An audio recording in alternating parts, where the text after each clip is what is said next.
I'm Peter Bois, nationally touring magician. And I'm Gus Davis, nationally touring game show host.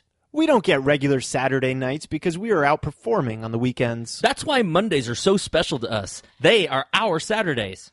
We will help you get through your Monday by joining us on our Saturday. Monday is the new Saturday. Welcome to Monday Club.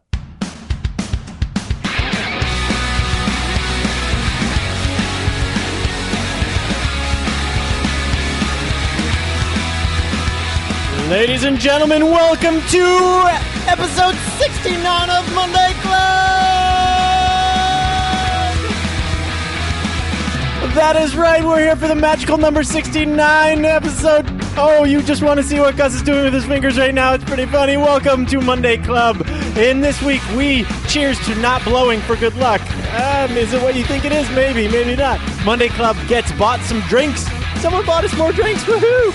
I am part of an online business summit. We talk about the crazy rescue of the Thai soccer team. That was amazing. Summer movie catch-up with The Purge and Ant-Man. Guess what? Dirty Little Football Quiz is back for episode 69. Stories from the road and teachable moments. Oh, there's a special little new episode thing in here too. Beer School. Welcome to Monday Club.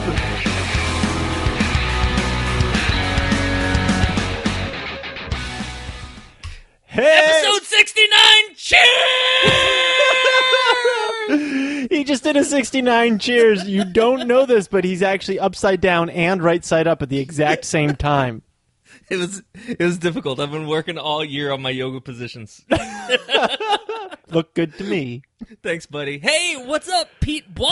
How are you, man? I am very good. I am feeling good today. I worked out this morning. I've been off the horse for a while, and I don't work out on a horse, but I feel good. I feel a little lethargic in the muscles, but my spirits are high. How about you? Yeah.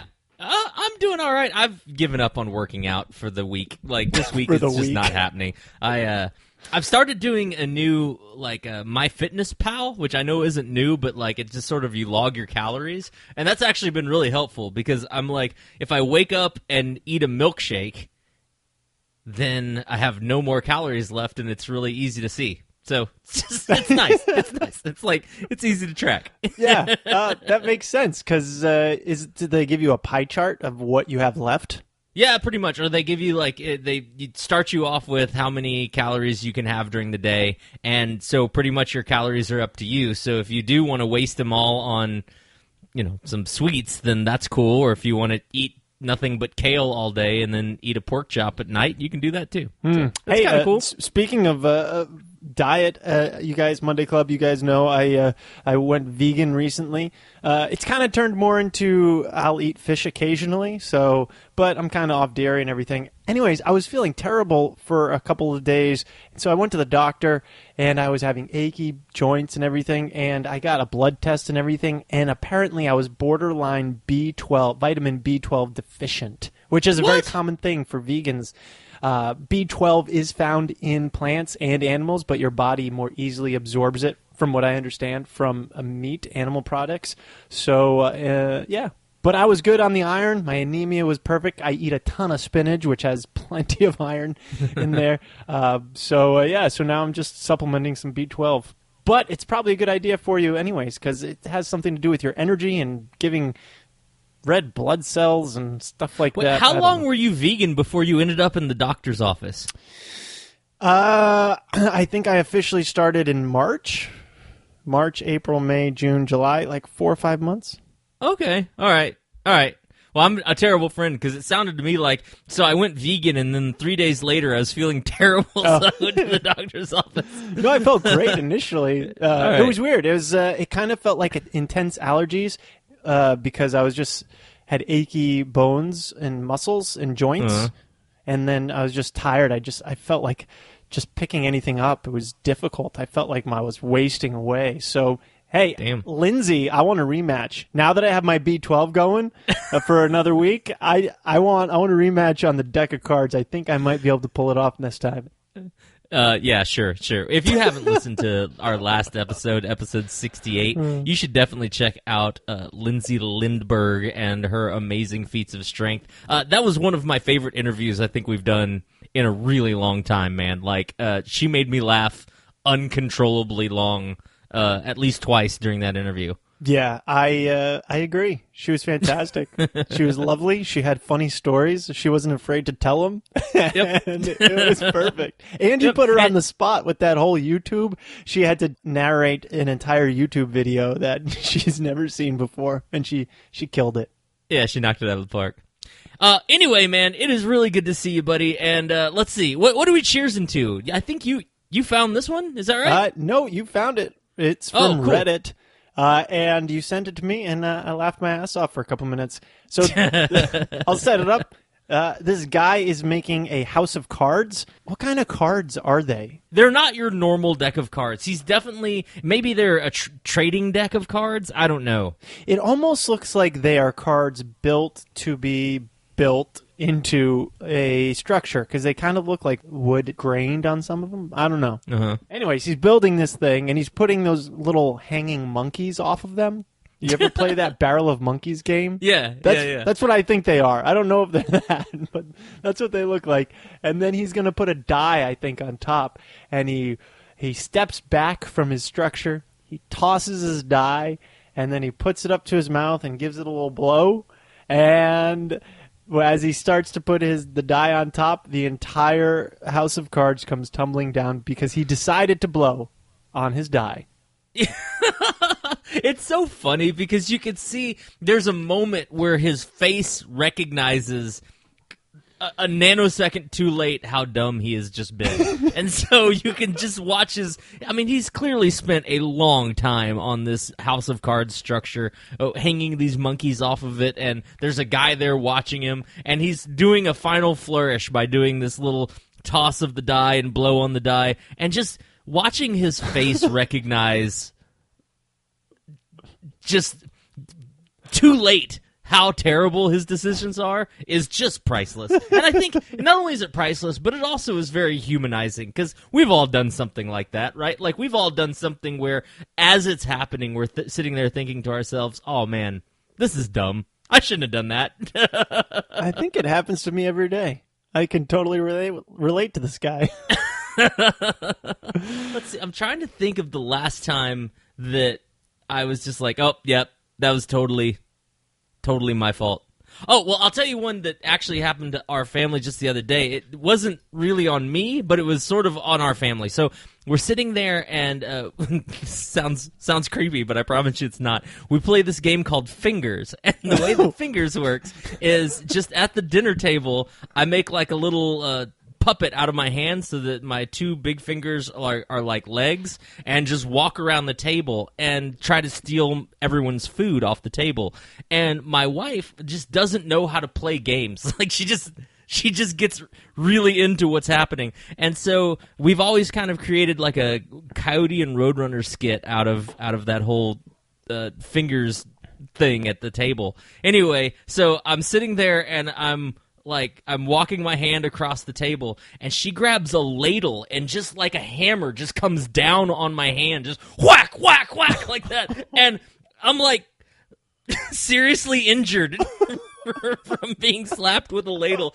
And she's like laughing maniacally, and then I can watch it dawn on her face, like, oh right, that's my husband's hand. It's actually part of him. It's not an inanimate object. Okay, yep, my bad. You know what that's kind of like sneaking around the house up behind somebody with a water gun, right? And you're about to soak them with a water gun, and they turn around with an M16 and start blowing right. You're like, I was just playing. It's a joke. I'm dead. Yeah. Well, that's hilarious that you got beat up for playing Fingers. I really got my ass handed to me. So I think we need to cheers to this guy because blowing on a die doesn't always bring you luck. Yep. So, cheers, guy. Cheers to you, guy. And guess what? We got bought a drink today. Yeah, man. How are you doing on that score of getting bought a drink? I'm good. We got bought 2 drinks, so I'm one in the hole here. So This week, my drink is brought to you from Monday Club friend of the show, Rob Belchunas. We've had him on. Look back for his episode. And so thank you, Rob, for my drink today. I got a Sam Adams Pale Ale. It was, you can kind of get one of those variety packs, make your own 6-pack. And so I threw this one in there, and it is very good Pale Ale from Sam Adams. So thank you very much, Rob. Very cool, man. Rob, I actually... I will take your birthday shot on the next one. We sort of switched hit here because I am using my free drink from Tristan. Tristan, thank you so much for my free drink this week. It comes with a story, so here's how this goes down. I went today to my local Specs, which is kind of like a Total Wine. I don't know if you have Specs all over the country, but Specs, Total Wine, same kind of thing. Giant warehouse filled with alcohol. And Tristan said that she wanted me to try from Flying Dog either the Raging Bitch or the Family Drama beer. So I went into the local beer place and talked to the brewmaster guy there, or the beer master guy there, and was like, hey, dude, I'm looking for these beers. And he got really sad, and he's like, look, I used to live on the East Coast. Flying Dog is an amazing brewery. They do some epically good beers. But we don't have them in Texas. They pulled out of Texas and they don't make that beer in Texas at all, or they don't distribute that beer in Texas at all. I was like, oh, that sucks. Why? And he's like, well, part of the reason is that these two rich guys bought a bunch of breweries in Texas and they basically stole or just paid enough money to get this guy who was the brewmaster of Flying Dog to move down to Texas and start running their beer here and designing beer for them. So, Tristan, since I couldn't get Flying Dog, the guy went and is making beer, or at least was making beer. I think he's retired. But I got a Karbach from the Karbach Brewing Company. This is called Hopadillo. It's an IPA. And it is done by the brewmaster who did the Flying Dog. So I feel like the guy at the Specs said it is the closest representation that they sell to a classic Flying Dog brew. So this is to you, Tristan. I'm opening up my beer right now and tasting this IPA. Here we go. Wait, you have an IPA? You voluntarily went and got an IPA? Look, somebody buys us a drink and I don't back out. It tastes like less wet tree bark than a normal IPA. Actually, it's not that bad. It has a tree barky finish, but the actual drink of it is pretty light and refreshing. So I'm not going to be sad to be drinking this. And also, Tristan, thanks for cheering. So this is for you. Cheers. Cheers to Tristan and Rob. Tristan, I'm getting your drink next week, so I'll be out in the stores. You know what I always say when you're trying a beer, or pretty much anything, you have to judge it by its second taste. Because sometimes your mouth is all funky from whatever you've been doing beforehand. Mm-hmm. That could be anything on episode 69. It could be anything. and so you just got to, wash it out with one sip, and then the next sip is more of a true representation of what you should be tasting. Yeah, I'm going to go ahead and down 2 cans during this episode, and it is definitely an IPA. It is good. It's a balanced beer, and it's, like I said, it's pretty light, but it is that aftertaste is what gets me every single time. Hey, guess what? What? You want to listen to something cool? For our hell yeah, I want to listen to something new segment? Cool. We are taking you to school. Beer school, that is. Get ready for a fermented flood of facts about beer. Ladies and gentlemen, we have a new segment called Beer School! Oh my God, that was so great. Wasn't that so great? I'm so proud of that intro. You should be. You've been sitting on that for a long time, too, haven't you? Yeah, I've been sitting on that for a very long time. We had plans to bring that to you back in January, but plans fell through, and now it is resurrected in new form. It is the phoenix of Beer School! That you never knew was dead. But it was. Right. It was totally dead. But it is alive. So here's some Beer School. So we thought we would bring you some interesting facts about beer. So I've been on the Googles and been Googling some interesting facts. So you want to hear them? Yeah, hit us with a couple of facts. All right. Here's a fact. At any given time, 0.7% of the world is drunk. So that means 50 million people are drunk right now. Cheers to that. 50 million and two. Yeah, 50 million and two. That's a lot of people. That is a lot of people. Oh, okay. Here's a good one. This one's a good one for... I'm not going to be able to pronounce this, so good luck to me. Sinosilicophobia, something like that, is the fear of an empty beer glass. Oh, I have that. I do. I'm a glass should be half full all the time kind of person. I like that. I have that too. I think all Monday Clubbers have this fear. The world's longest hangover lasted 4 weeks after a Scotsman consumed 60 pints of beer. What? Oh my God. I want to know how long it took him to drink 60 pints of beer.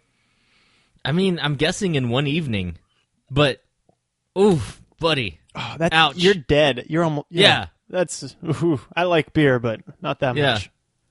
A new fact. The strongest beer in the world has 67.5% alcohol content. Damn. I think there's a picture. It's called snake venom. Uh-huh. We should get that All on right. Monday Club. We'll try it. It's going to be worse than a triple IPA, though. Here's one. Slugs like beer. I knew this, though, because if you have a problem with slugs in your garden, you just take a little bowl, put it in your garden, fill it with beer, and then slugs go in there, and then you can kill them all. Wait, you just make a swimming pool of beer for slugs, and they're like super stoked about it, and then you just pour salt on there and walk away laughing? Yep. Wow, that's evil. I wonder if that would work on me. Like if aliens came down and they were just like, hey, look at it's a swimming pool full of beer. I'm like, yes! You guys aren't so bad. And then they pour salt on you. Salt on me, yeah. You suck, aliens. New fact. New fact. Amsterdam pays alcoholics in beer. Amsterdam pays alcoholics in beer to clean streets. 5 cans of beer for a day's work, plus €10 in tobacco. What? Damn. You can get paid in, like, alcoholic beverages and drugs? I think that's the point of the song Big Rock Candy Mountain. Isn't it? Like, where the homeless dude's, like, hiking through and people are telling them about this mythical place that exists. Well, it actually exists for homeless people. Like, all you have to do is clean the streets and you get beer, tobacco, and money. That's great. Wow. That is pretty good. So if you went on you could totally vacation Amsterdam cheap. Just work in the streets all day, get enough to have a good time that night, and good to go. I mean, yeah. Maybe not. All right, hit us with one more. All right, one more. Beer was not considered an alcoholic beverage in Russia until 2013. Damn! What? So that means anybody, any age could drink it legally? Probably. Although I don't think, man, I have to fact check myself, but I don't think Russia has the same kind of alcohol laws that we do. I think if you can order vodka, you can drink vodka. Wow, that's pretty impressive. I don't know why they wouldn't consider it an alcoholic beverage if there's alcohol in it, though. Because pansy Americans drink it. Say that to the Scotsman who drank 60 pints. That's a different story. That's a totally different story. I couldn't drink 60 pints of water would probably kill you. Yeah. Yep. I agree. And that was your beer school for the day. Well done, man. That was fun. Thank you guys so much for being part of the club. We love you, Monday Club. Check us out on iTunes. Give us a little star rating and review up there. That helps spread the word about what we are doing. Make sure you tell friends about Monday Club so they can join Monday Club. And we can party on Mondays together. Share your favorite episodes on your favorite social media. Make sure you sign up for the newsletter on our website. which is mondayclubpodcast.com, because we have bonus stuff for you guys on that newsletter. Remember, if you listened to last week to the episode with Mama Lou, Strong Woman, I tried to tear a deck of cards, and all of that is in a bonus episode up on our website, but you can only get it by signing up for our newsletter, and we usually have bonus stuff every week or every other week or something like that. Also, guess what? You don't have to let other people buy us a drink. You can buy us a drink. You can PayPal us any money you want to PayPal us and tell us what drink you want us to buy, order, or make. MondayClubPodcast@gmail.com is where you can PayPal that too. Also, we're on Twitter, Monday Club Pod, Instagram, Monday Club Podcast. You can see the moment of destruction, of defeat in my eyes when I realize how much stronger Mama Lou is than I am when she tears a deck of cards in half and I do not. And you can also see my attempt in the form of said deck of cards on Instagram, so check it out there. And we're also on Spotify and YouTube, so if you like listening up there, you can do that too. Man, so listen, Pete, it's been a minute since you and I have had a chance to just catch up and stuff like that. This Monday Club is very important to me because my weekend was nuts, and it was nuts in a way that, like, only adults can feel. So here's what happened. Call it Friday night.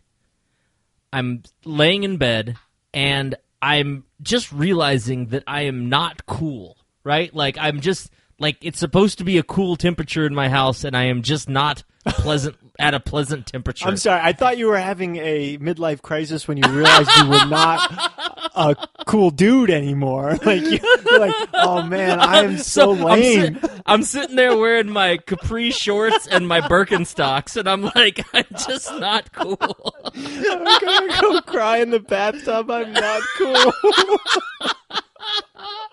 No, man, no, don't be a dick. So I'm not, the temperature is not cool in my house. And it's about 11 o'clock, and I go and look at our thermostat, and it's like 84 degrees in our house, but it's set on like 74. And so I'm like, uh-oh, that's not good. So I start looking around trying to figure out what's going on, and turns out our air conditioner is completely frogged. And it's one of those, because it's a newer house, I've never worked on this air conditioner before. I go out and look with a flashlight, and my air conditioning unit is from 1984. Like, it is a super old air conditioning unit. And so the next morning, we suffer through the night. The next morning, we get up, and I call a couple of people about air conditioning repair, and all of them are like, well, you're going to have to replace the outdoor and the indoor unit. Nobody services those kinds of air conditioners anymore. I mean, it's like 30-something years old. I was like, damn it. That doesn't sound cheap, nor does it sound like it's going to get done today. You know, like that's, if you could just say, hey, we're just going to come out and swap that Jones out for you, it'll be $6,000, but you sure will be rocking some AC by 4 o'clock this afternoon. That'd be a good speech. But hey, we're going to have to replace the indoor and outdoor unit. There's no like, hey, so we can do that today, you know? Yeah, now explain to me, as someone who does not have AC, I have window ACs for about 2 months out of the year. What is so what is the indoor and outdoor? Does the indoor suck all the air in, and then the compressor is on the inside where it cools it? Yeah, the outdoor has the fan, the compressor, and basically that's, and a motor. I mean, it sucks the air from inside the house and conditions the air, blowing it back in so that your house gets cool, right? Mm-hmm. So it blows out hot air, sucks in good air. Your indoor unit is what goes through your AC ducts and where your filter is and stuff like that. Gotcha. Okay. So anyway, I was staring down the barrel of more hot times, and it costing an epic crap ton of money. And I was like, man, I bet if with a little bit of YouTube, I could figure this stuff out. So I got on YouTube and became my own HVAC consultant. I took my whole thing apart outside and realized that the problem was I needed a new capacitor. My old capacitor had burnt out. The capacitor is what gives the charge for the compressor to kick in. And so I called some friends of mine, and I actually have a friend who is studying for his HVAC license who happened to have the capacitor that I needed to make this work. And so he came over after work. We swapped it out. It took about 15 minutes, and my air conditioner's working again without having to get a new indoor and outdoor air conditioner. So, Whoa! yes! Hey, Yes! that deserves a big Monday Club round of applause! Holy Thank you. crap, man. Here's Thank another you. notch in your man card. Thank you good very work. much. Yeah. Well, and I'll tell you what, it actually came from you and I talking on one of our Monday clubs about how, maybe with Lindsay last week, but how, look, if you want to learn how to do something, it's not magic. Like, just learn how to do it, right? And air conditioners aren't magic. Now, you can electrocute yourself, so you definitely want to be careful. But yeah, it really wasn't that hard, all things considered. And then the payoff of it, of my friend actually having the capacitor that I needed, was pretty badass. So call that Friday, Saturday.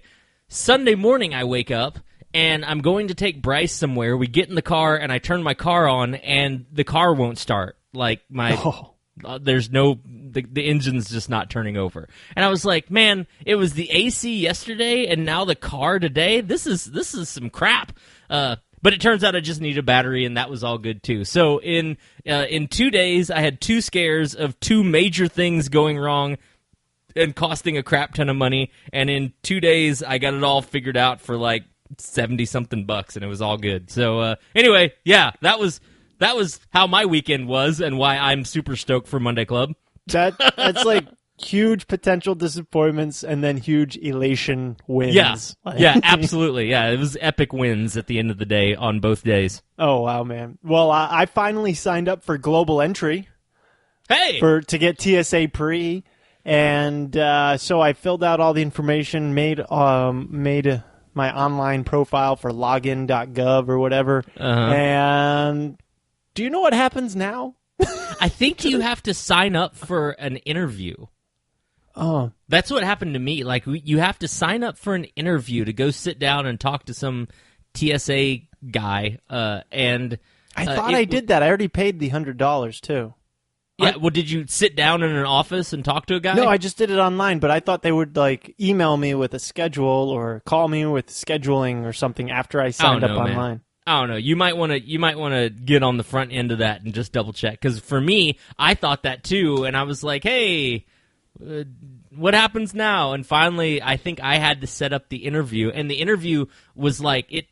The next opening for me to get an interview was something like 6 weeks away. It took forever. So once I did get the interview, I showed up on the right day, but apparently it was written in military time, not standard time. So I looked and I saw something that said 14:30 hours or something like that, and I was like, "Great, I'll be there at 11:30,"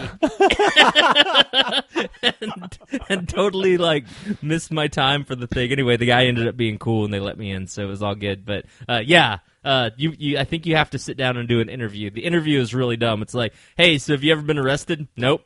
"All right, you sure you've never been arrested?" "Yep." "Even for DWI?" "Yep." "You an American citizen?" "Uh-huh."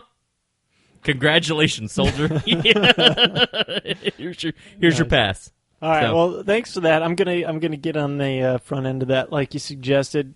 I guess I have to log in and see where they're at with that. I'll report back next week. Yeah. Do. That'll be good. So I'm going to be part of yesterday I was talking with my friend William Rader of wellattended.com. He has a online ticketing platform for any ticketed events you want to do, and I use them for my Conjuring at the Colony show. Weekly Thursday nights in Kennebunkport, Maine. Tickets available at petermagician.com. And he's doing an online summit, business summit, that I am a part of. So he's interviewing 20-plus entertainers, professional performers, and interviewing them and asking them the inside scoop of their business and tips and tricks and advice and everything, stories and everything to go along with that. And he's going to be selling that as one big package probably by the end of the summer. So if anyone's interested in that, I'll keep you posted on that. But it was pretty fun. I got to chat for a little while with him, talk about business, and hopefully people find it useful. How's conjuring at the colonies going for you? I started off fine and strong, and then last week was the first week of July, obviously, and ticket sales were a little disappointing. I was expecting a lot more for the July, but maybe it was because it was July 4th week and everybody already had crazy plans going on, so we'll see. This week, pre-sales have always been good. I was just expecting more door sales, and they just didn't show up at the door. So I'm happy with pre-sales, but especially for this coming week, I'm really happy with pre-sales. So if I can continue a few more pre-sales and then get a good chunk at the door, I think this coming week will be right on par with what I'd like. Cool. Yeah. But cool, shows man. are going great. It's been a lot of fun. I just have to drive 5 minutes to go do the show. So that's nice. I can't complain. I cannot complain. That's pretty nice. Yeah. This week in the news. Dude, have you been following all of this Thai cave stuff? Not extremely closely, but a little bit. Oh my god. So for the past, this has been our family's, like, I don't know, Apollo 13? I don't know. It's been a pretty epic ride for us. We sort of heard about this through, I think, an AP mobile alert like a week and a half ago that was talking about these kids. So for those of you who don't know, there has been a soccer team and their coach. I think it's 12 kids and their coach. Kids are age, I think, between 10 and 15-ish, somewhere in there, plus or minus a year or two. Anyway, these 12 kids and their soccer coach finished soccer practice. They went into this cave system that's in Thailand.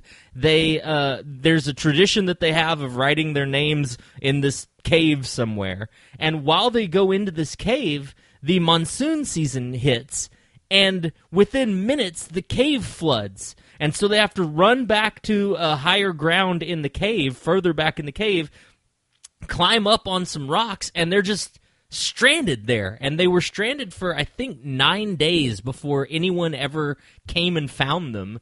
And it wasn't just a matter of finding them. This cave is such a huge cave that the path, there's so much water that flooded in there, that the path to get there, I think they said, took between 5 and 7 hours for Navy SEAL divers to get through.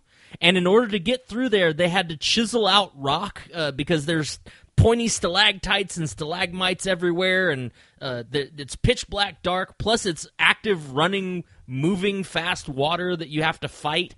Anyway, it's like a 6-hour scuba dive to get into where they were. Holy crap. I didn't realize it was that deep.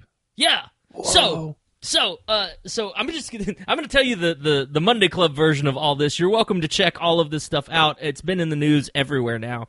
But anyway, so it's like a 6-hour dive to get in through. Plus, you're maneuvering through sharp rocks, moving water, low hanging ceilings. It's pitch black dark. They finally find the team that is lived in pitch black dark by licking the walls for water. Okay?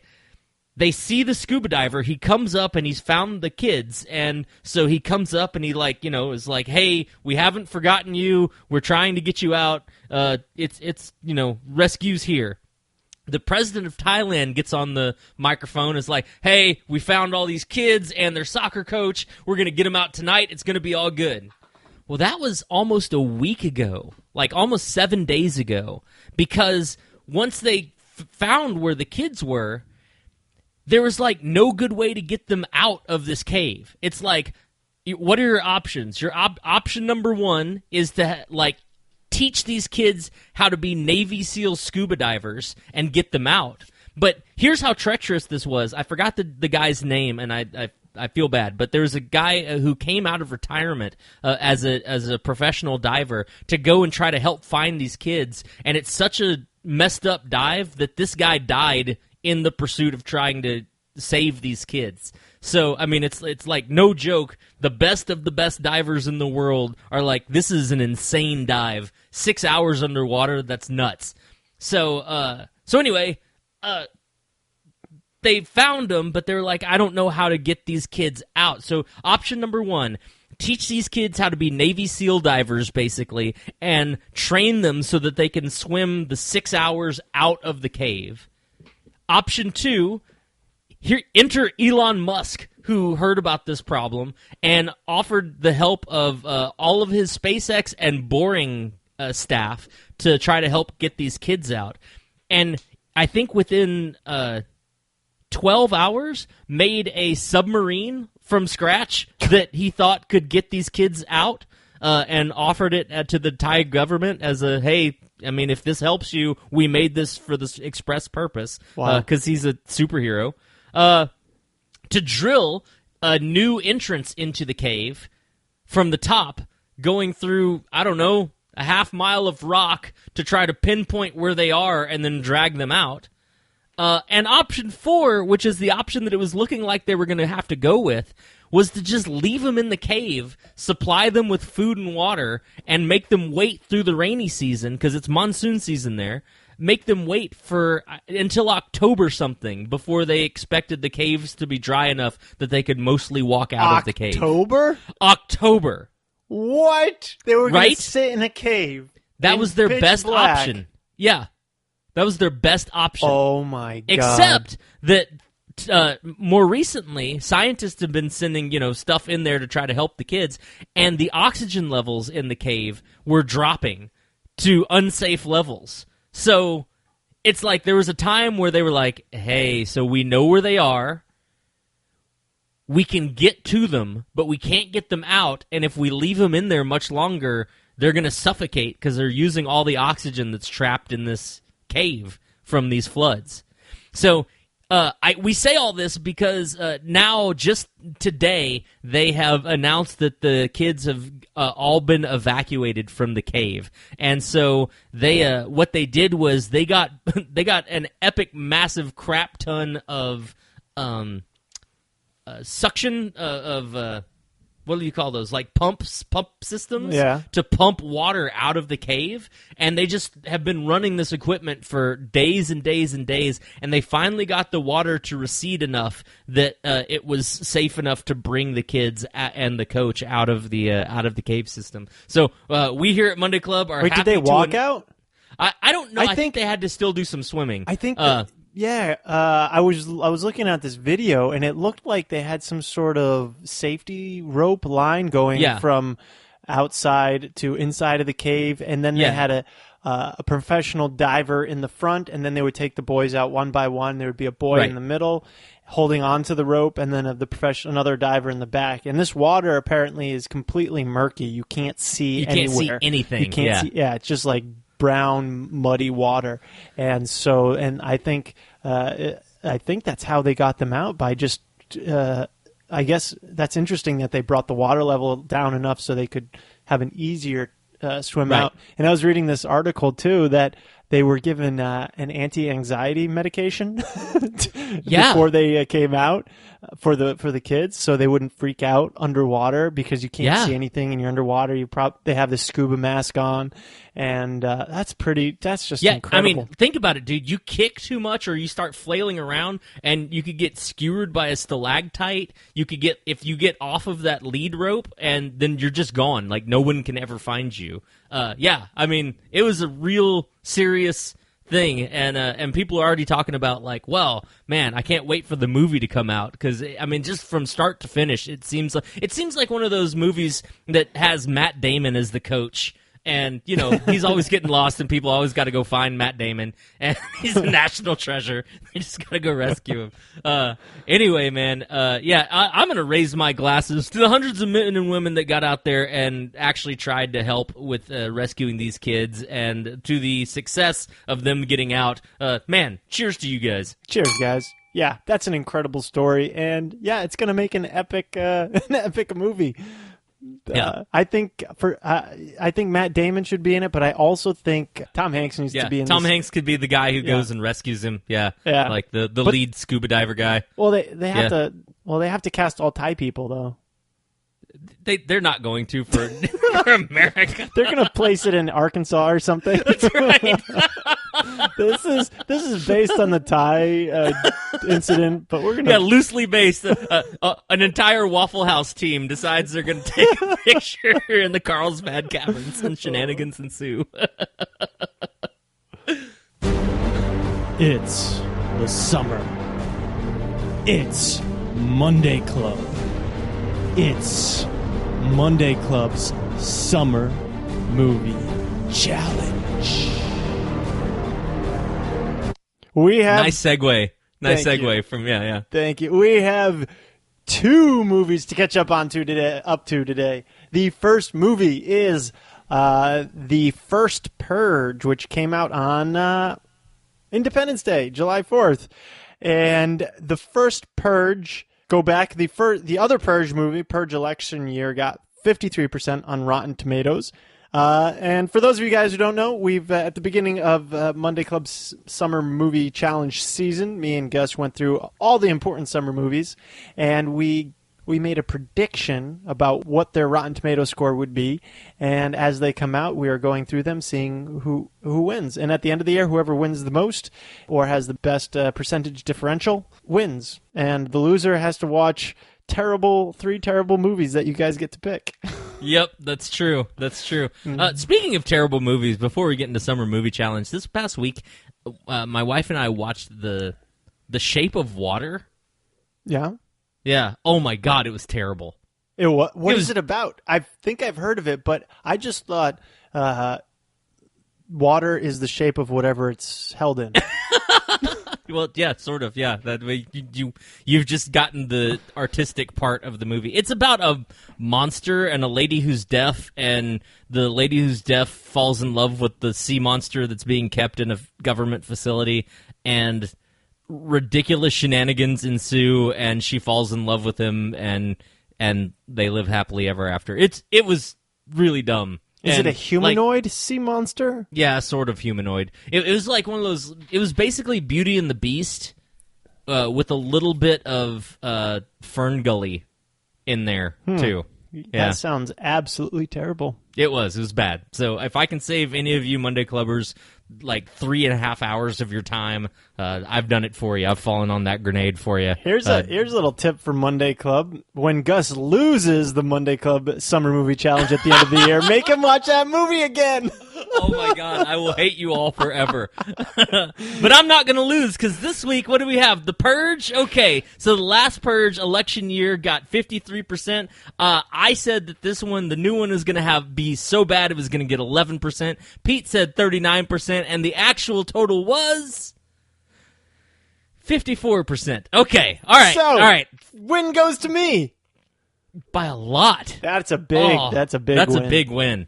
That's a big win. If it comes down to percentage differentials, that might just put me over the top there. Yeah, I think there's no chance for me on differentials. Okay. All right. Well, the next movie that came out was one that a tiny size fun movie called Ant-Man and Wasp. You may have heard of this little company called Marvel. They're doing a lot of movies. The last Ant-Man movie got 82% on Rotten Tomatoes. Pete guessed that this one would get 81%, and I guessed 79%. And the total was, Pete? 86%. So, ding ding, I win again. Damn it. Boom. Damn! Oh. Champion!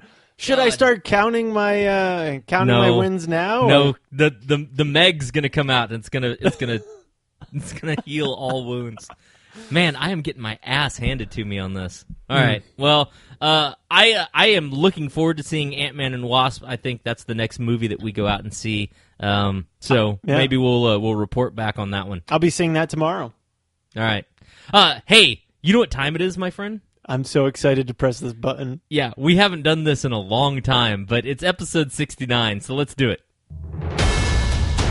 Prepare yourself for the Dirty Little Football Quiz.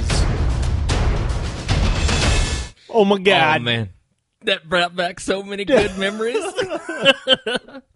All right, so here's how this whole thing shakes down. For those of you who haven't heard any of our Dirty Little Football Quizzes, we realized that a lot of the same terminology that was used in football is the same terminology that is used in erotic fiction. So for this week, since it is a special episode of Monday Club and a special episode of the Dirty Little Football Quiz, I decided to take terminology that is used in the other football, as in soccer, since World Cup is going on. These are all terms and terminology from World Cup play. Pete is going to read a sentence. He's got to identify the word that is a soccer term, define that term as it relates to soccer, and then read the sentence again, replacing that word with the definition, the soccer definition. If he can do that 2 out of 3 times, I'm going to buy one of you guys out there a free drink to celebrate episode 69 with us. So, Pete, you ready to play? Yeah, what? I did not know the twist on this. That is a very smart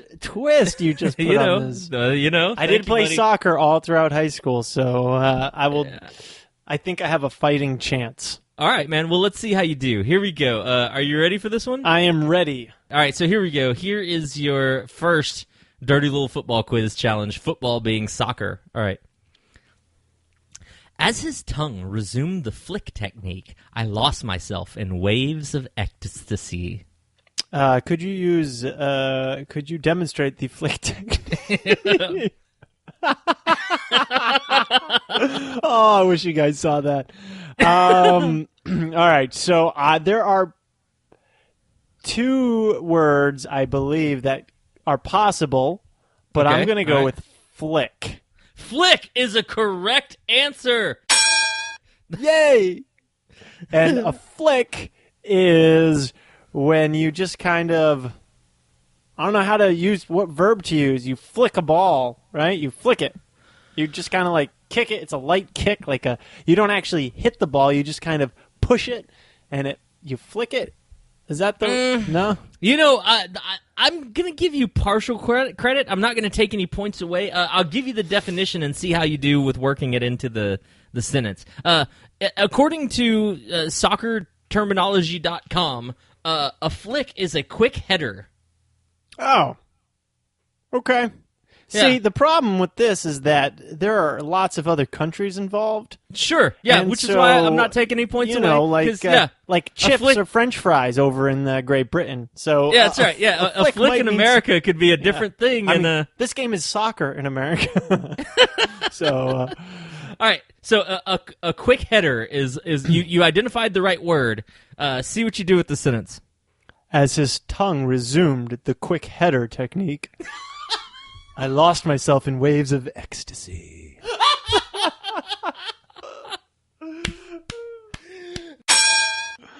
I love that. God, I've missed this. Okay, very good. Very good. All right, you got one. Here's your second one. I'm so sorry to be so forward, but would you like to get out of here and go back to my place? Yes. I'm going with forward. Forward is correct! Yay! Forward is a position.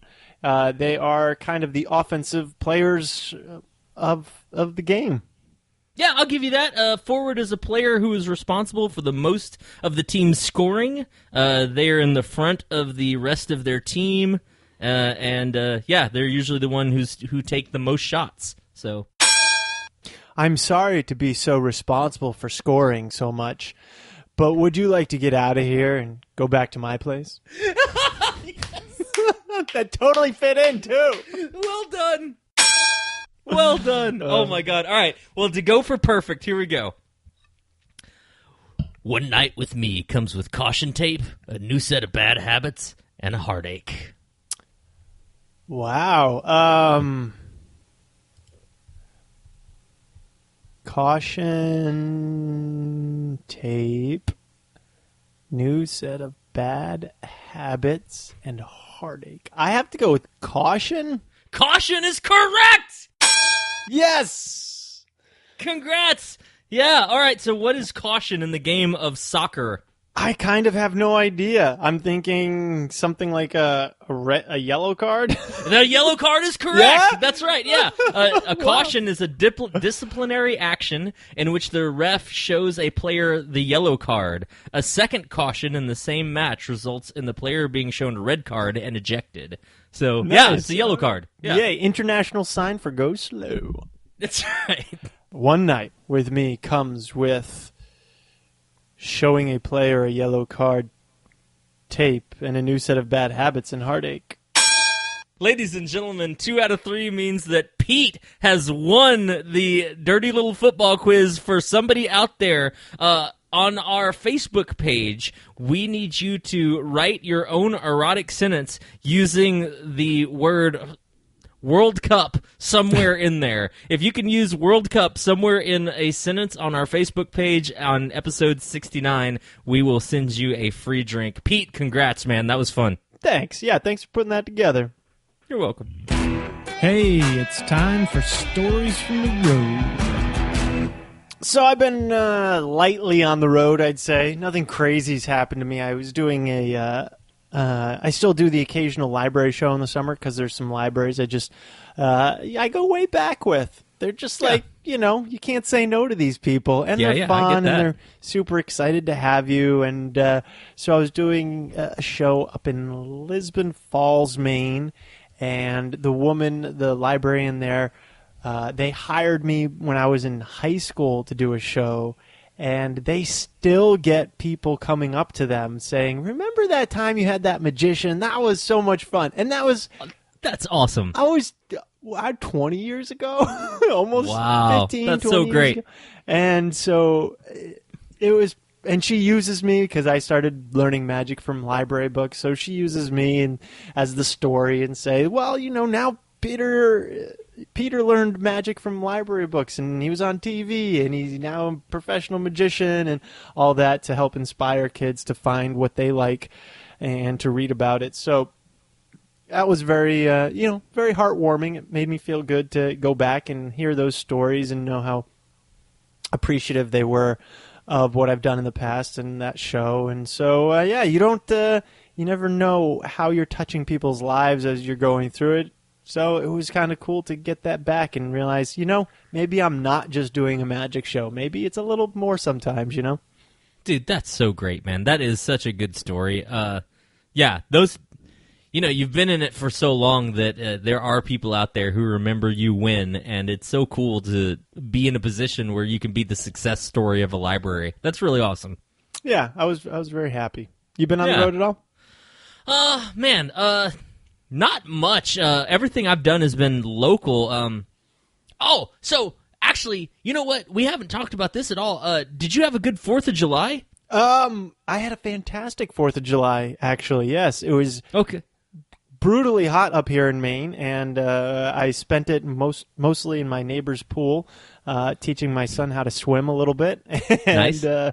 Family members would come in and out, and we'd be hanging out. So, yeah, it was a very good 4th. That's cool. I had an epic 4th of July, and here's how it went down. It started off, some friends of ours said, hey, we want to have a 4th of July party, but we don't want to, we live in the city, and we don't want to have people have to choose between us and fireworks. So we're going to do a brunch. So everybody come over at brunch, and we'll cook all kinds of food, and we can all hang out for a party, and then you guys can all go off your separate ways. So we went to 4th of July. We brought Bryce. Bryce found some other kids to play with. They had rabbits and a dog and a cat there, so the kids just ran around chasing the animals, and there was some good food, good wine. It was really good. So that was cool. We left there. I changed clothes, grabbed my magic show, and went out to do this 4th of July festival at my old neighborhood where I used to live. So, man, I got 2 quick stories, all right? So quick story number 1 is that this 4th of July festival has been a running gag in my life for over 12 years now. I've done the same show for over 12 years, but here's how this show started, okay? It started off like this. when I first moved into my old neighborhood, they have a super strict homeowners association, and they're just so quick to call you on anything. If your grass got too long, they would put a note on your door, like stuff like that, right? So one morning, I think a Monday morning, I wake up, I go to take a shower, and there's no water in our house. And I call, and they're like, yeah, you didn't pay your water bill on time, so we shut your water off. It's going to cost, it's like $100 extra to turn your water back on. And I was like, I did pay my water on time. I have the receipt for it. I definitely paid it on time. And they looked in like, oh, I see what happened. You did pay it on time, but it wasn't put into the system before the weekend. And so over the weekend, it reported as late, and they went ahead and shut it off this morning. Over 2 days they shut your water? Over 2 days. Yeah, 2 days. 2 days? Which is equivalent of a weekend? And maybe 3 days could be a 3-day weekend? Right. Oh my God! So that's I was terrible. livid. I was super livid, and I went off on these people. And they're like, "I mean, the only thing you can do, sir, is pay your $100 and have them come out and turn your water back on." It's like, fine, whatever. So I hung up the phone, and I paid my $100. I hung up the phone, and minutes later, the water came back on. So I'm sitting there and I'm fuming, just angry at my table. And a couple minutes later, the phone rings, and I look on the caller ID, and it says it's this neighborhood association's municipal district, which is the same group that I'd been calling about my water. So I pick up the phone, and I'm like, hello? And they're like, is this Gus Davis? I was like, yes, what? They're like, is this Gus Davis, the magician? I was like, yes? Hello? And they're like, yeah. We're calling to see if you'd be interested in coming out and performing at our neighborhood party this next or for 4th of July weekend. How much do you think that'll cost? And I did the math in my head, and I added an extra $100 to whatever I would charge for the 4th of July. So for about 9 years in a row, this was one of the most expensive shows that I ever did. For like a family show. And every year they've paid the same amount every single time. So I win this game. Like, I won that game so hardcore. That's incredible. Yeah, it was pretty great.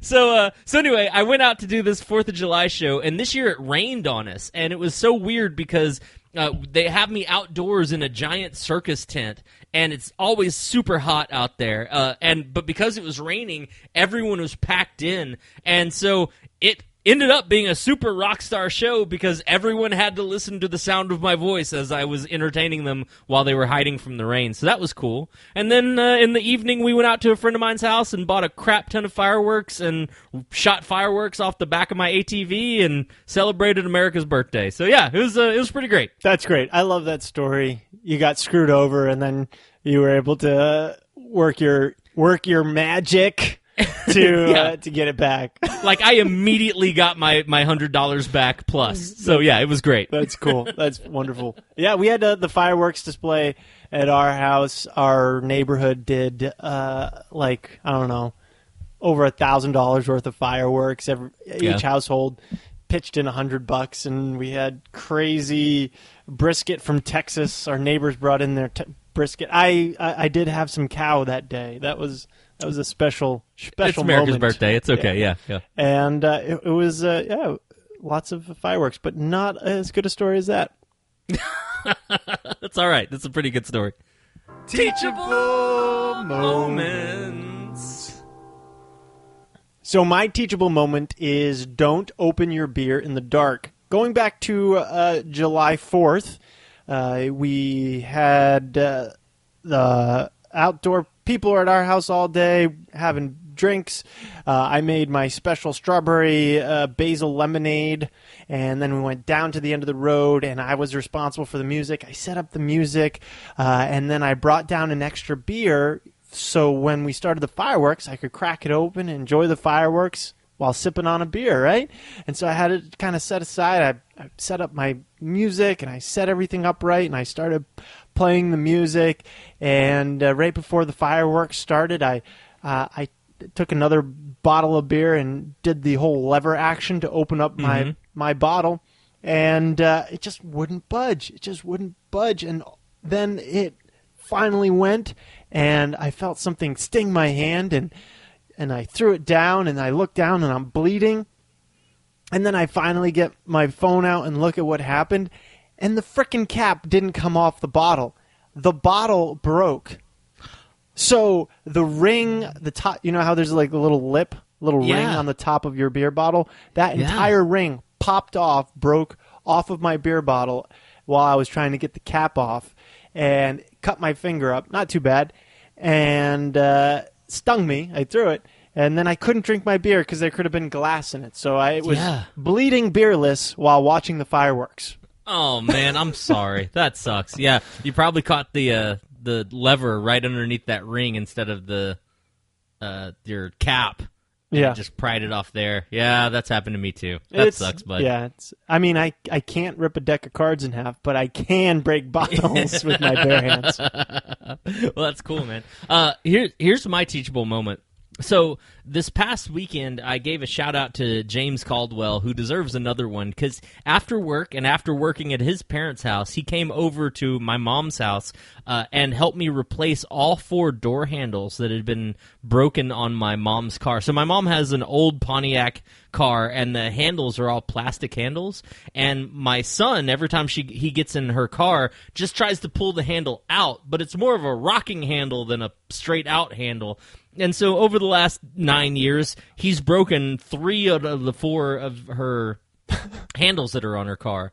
So anyway, we got some new handles, and James came out, and we replaced all the handles, which is a pretty serious task. You have to take the inner door off, exposing all the electronics. You have to undo the electronics. Then you have to pull down the tape and the plastic covering that's covering everything to keep it dry. Then you have to unscrew stuff and get down in there. Anyway, it was a pretty serious task. And we did the front doors, and then we went to the back doors, and the back doors were even more complicated and hard to get your fingers in where they need to. And so we replaced the back door, and we got it all put back together, the panels put back on, and we hadn't tested it yet. But we closed the door, and it wouldn't work from the front. And so then we opened the door from the back, and we could push the door open. But then my mom came around, and she was testing and seeing, well, I wonder why it's not working. And one of her thoughts was maybe the child lock had been left on. So she flicked the child lock from off to on, and then we closed the door again. Well, now the door doesn't work from the front because the handle's not catching the latch, or from the back because the child lock is on. And so we're like, uh-oh, I think this door might be locked forever. Like, no one will ever be able to get in and out of this door.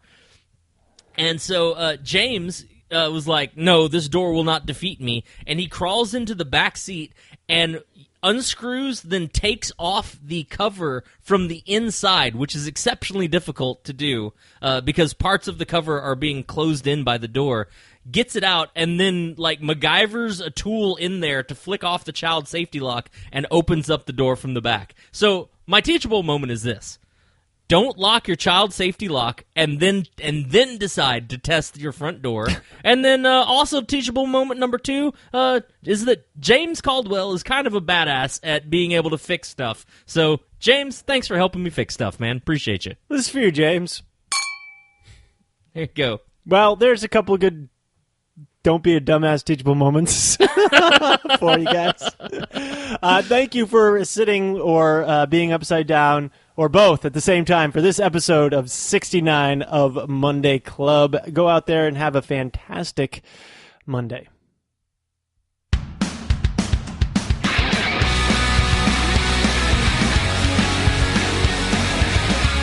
Thank you guys so much for being part of Monday Club. Check us out, MondayClubPodcast.com, Facebook.com/Monday Club Podcast, Twitter, Monday Club Pod, and Instagram, Monday Club Podcast.